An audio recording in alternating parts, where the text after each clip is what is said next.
Good morning. This is Lou Weiss from Manufacturing Talk Radio. We're in location at Eatontown, New Jersey. We're visiting with Festo Didactic, which is a manufacturing company, one of the best kept secrets ever, a $3 billion company that is involved in the manufacture of equipment to train new people coming into the manufacturing sector. We are going to be interviewing with the president and the CEO and the head of the Learning Center, and I'm sure it's going to be most exciting. It's been 2 months in the making, so let's take it away. Good morning again. This is Lou Weiss from Manufacturing Talk Radio.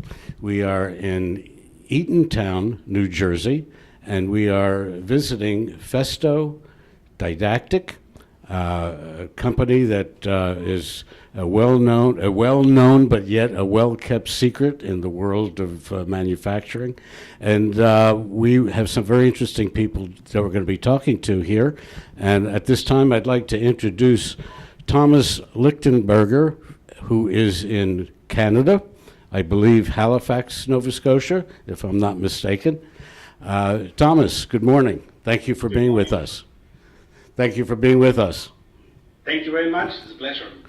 Tomas, do you mind telling us in greater detail what Festo does for our audience? Absolutely. It's a pleasure to do that. So who is Festo? Festo is an automation company. We are the automation expert. We are a global leader in automation technology on the industrial side. And we have one division of Festo is taking care of the education segment as well. But let me talk about the industrial first, because this is the core where we derive all the other activities from. Please do. We are a worldwide supplier of automation technology since decades. We are a privately owned business. We have about 300,000 customers all over the world. We cover 176 countries, and we have about 18,000 employees. And coming to the training topic, we train about 40,000 people every year. And what's in our genes is really the topics of innovation, reliability, trust. I would say typical German engineering values, which we really love and live on a daily basis. And we always see us as a complete solution provider. And how we go to the market is that we say we are the engineers of productivity. And it doesn't matter to what kind of industry you go. It could be food, automotive, pharmaceutical, process automation. Wherever you are producing some goods, you have robots, you have machinery, you need assembly lines and all those kind of things. And in all of those lines and production sites, you find typically our products. And this knowledge which we gather in the industrial sector many decades ago, are the owners of Festo. They realized how important qualification and the right skilled people are. And therefore, they started the so-called Festo Didactic business, which takes care of these needed skills of the workforce today and tomorrow, so that we really can bridge the gap between the knowledge, between the experience which we have in the industrial side with our customers, but also in our own factories. And we can bridge this gap between industry and the education sector in a very nice way.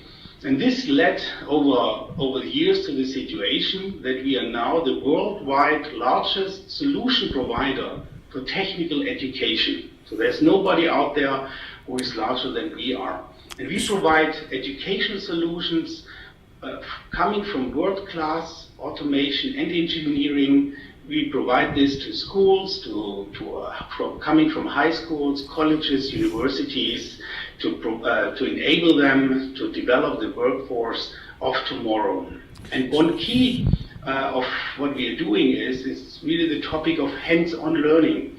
You know, the times where you have a traditional classroom where you learn the theory, where you get educated on whatever technology it is, these times are over.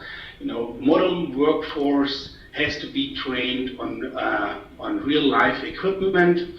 Hands-on learning is an extremely important topic, and this is what everything what we offer is steered towards. So we replicate what is needed and what is used in industry today. We bring the modern factory into the classroom, and we train the workforce or enable the educational partners we have to train the workforce of tomorrow on real-life equipment.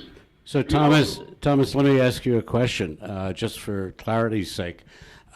We know that the German dual educational system works wonders in Germany, and the older apprentice version of what you're doing. But you have come up with this idea of taking the German methodology and apprenticeship and education, and you've now taken it to 176 countries. Is that what I'm understanding? I would say partially. We have our own training centers, yes, where we offer technical training, and we offer also this kind of German apprenticeship program, however in an adapted way based on the needs of a certain country or region.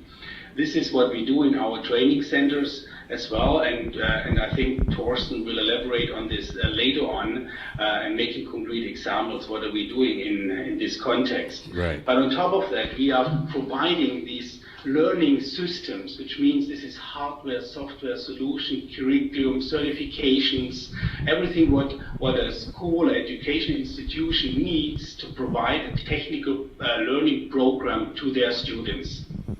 This is what we're doing. We derive this from our knowledge and experience from industry. How many brands? One example. We have about 36,000 education institutions worldwide equipped with our learning systems and solutions. How many branches do you have here in North America?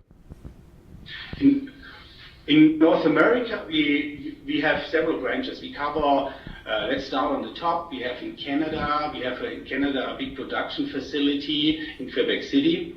We have salespeople which cover, and consulting people which cover all of Canada. We have, and they are spread all over the country. We have a location in Toronto.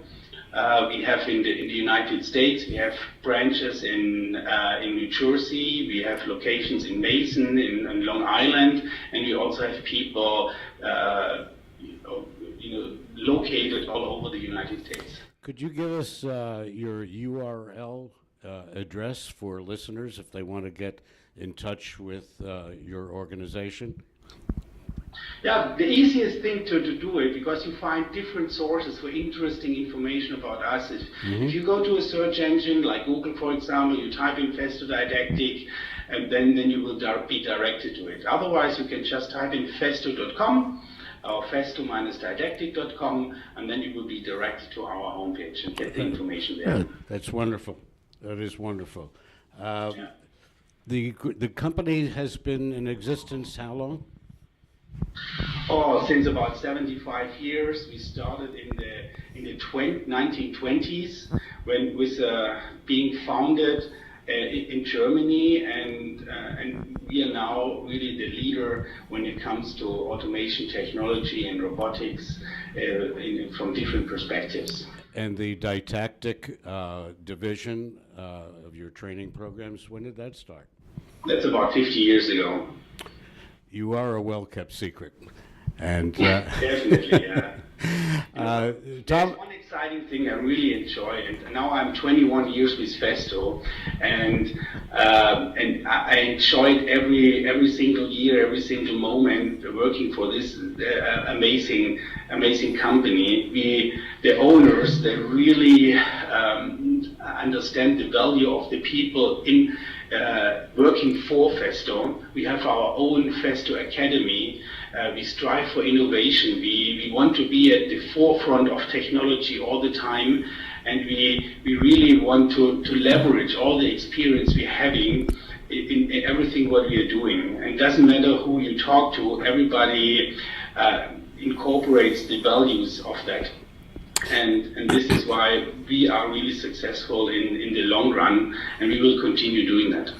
Thomas, we've been doing Manufacturing Talk Radio now for several years, and we do a lot of shows on skills gaps and everything that you're talking about. And it's really quite incredible about what we as a country here in the United States needs to be doing to fill the gap of retirees leaving the workforce and getting kids into the mode of going into manufacturing training as opposed to college, if in fact they're not college material.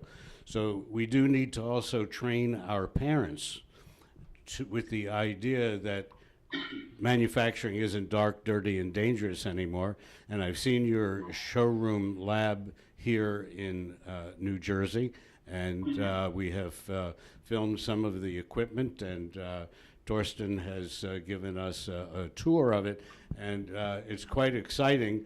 The equipment doesn't look like anything you've ever seen, but it really does a lot of stuff, and we do appreciate your input here. Before we wrap up this segment, Thomas, is there anything else that you would like to get out to our listeners? Yeah, definitely. You know what? You just brought it to the point. We have a big challenge in the United States. Everybody talks about the skills gap at the moment, and this is a real important issue we are having, and we have to solve it. And as you said, it really starts with the parents or the school advisors, because the image very often what manufacturing has is totally wrong. Manufacturing industry is not that. It really had evolved over the years. When you walk into a modern manufacturing facility, you can almost eat from the floor. It's clean. It's attractive. It's high end. You know, this is completely different what most of the people really know. And at the moment, there's so much going on the technology side, and what's happening there, we call it Industry 4.0, which is really the next evolution stage of what's happening in industry. Well, give us a little more insight about Industry 4.0. Yeah, definitely. So let's say, why do they talk about what is 4.0? Why 4.0? And when you go backwards, you can say Industry 1.0 was when we were talking about water and steam power. You know, this was in the early 18th century. And then in the 19th century, when electrical energy came into the play, the next step was in the Industry 3.0 in the 70s, when IT and PCs and those kind of things came up, and electronic. So and now we are approaching Industry 4.0, and it's all about connectivity, interfacing, devices talking to each other. We all own a smartphone. You know, we know how this smartphone changed our private lives. Now our car talks to the fridge talks to the house, and you know, we are connected everywhere. And what we are used to in our private lives, this is exactly what is happening in industry now. You know, all the components, the devices can talk and interact with each other and get extremely smart. And in the future, a device which has to be manufactured will tell the machine how it wants to be treated, how it should be treated. The machines talk to each other. And this connectivity, which very often is also called as the Internet of the Things in general, and when we talk about industry, we just call it Industrial Internet of the Things. This is happening at the moment, and this will change the world significantly. You might ask yourself the questions of what's in it for us? Why is it so important? Why will it change the world so dramatically, in our opinion? And you know, just one example: if in the past you wanted to start a production facility, you had to make the decision whether you want to have a low-cost mass production with high output, or you want to have a flexible production with a lower output. And this new technology, this will allow us to combine the best of both worlds. So high flexibility on a low cost level. And this is beneficial to all of us, to the companies, but also to the consumers. But it will also have a dramatic impact on the people, on the knowledge and the skill sets. And new jobs will be created. Existing jobs will have different requirements. And it's now up to us to prepare the workforce of the future together with our educational partners. Thomas, thank you very much. You certainly gave us a great insight into a company that we don't know well, and maybe we should know more and better. And I appreciate your time. I know you're a busy man in Nova Scotia. And again, thank you very much, and we appreciate your joining us today. Thank you. You're very welcome. It was a pleasure. Thank you very much. Thank you.